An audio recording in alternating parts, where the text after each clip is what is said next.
নির্বাচনের ছায়ায় উত্তপ্ত বাংলাদেশ, রাজনীতিতে তরুণদের প্রত্যাশা ও সংশয়। বাংলাদেশের রাজনীতি আবারও উত্তেজনার কেন্দ্রে। বর্তমানে দেশ পরিচালনার দায়িত্বে রয়েছে একটি অন্তর্বর্তীকালীন তত্ত্বাবধায়ক সরকার, যার লক্ষ্য একটি অংশগ্রহণমূলক, সুষ্ঠু ও গ্রহণযোগ্য জাতীয় নির্বাচন আয়োজন। এরই মধ্যে বিভিন্ন রাজনৈতিক দল মাঠে নেমেছে, কোথাও জনসভা, কোথাও সংলাপের ডাক। রাজনৈতিক অঙ্গন যেন সরগরম।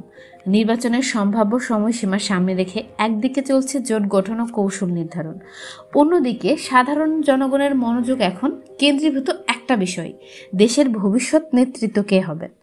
বিগত সময়ে রাজনৈতিক অস্থিরতা, মানবাধিকার ইস্যু এবং মত প্রকাশের স্বাধীনতা নিয়ে উদ্বেগ থাকলেও তত্ত্বাবধায়ক সরকারের আগমনে কিছুটা স্থিতিশীলতা ফিরে এসেছে প্রশাসনে।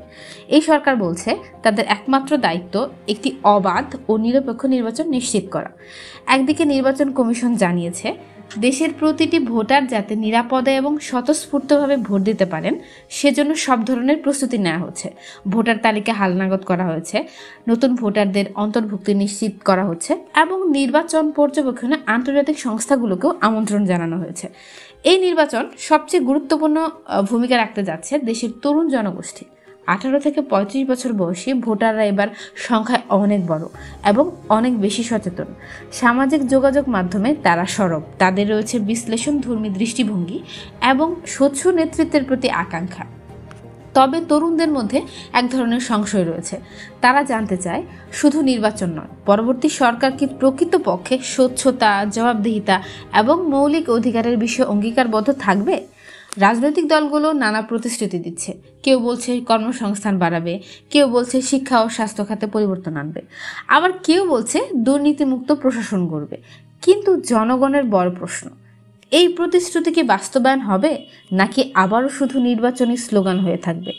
বিশেষজ্ঞরা বলছেন তত্ত্বাবধায়ক সরকার একটি নিরপেক্ষ মঞ্চ তৈরি করেছে। এখন দায়িত্ব রাজনৈতিক দলগুলোর।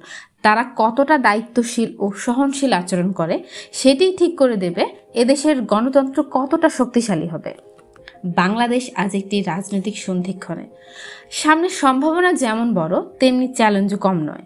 এবার সিদ্ধান্ত জনগণের হাতে। তারা কেমন নেতৃত্ব চায়, কেমন দেশ চায়, সেটাই হবে নির্বাচনের মূল নির্ধারক।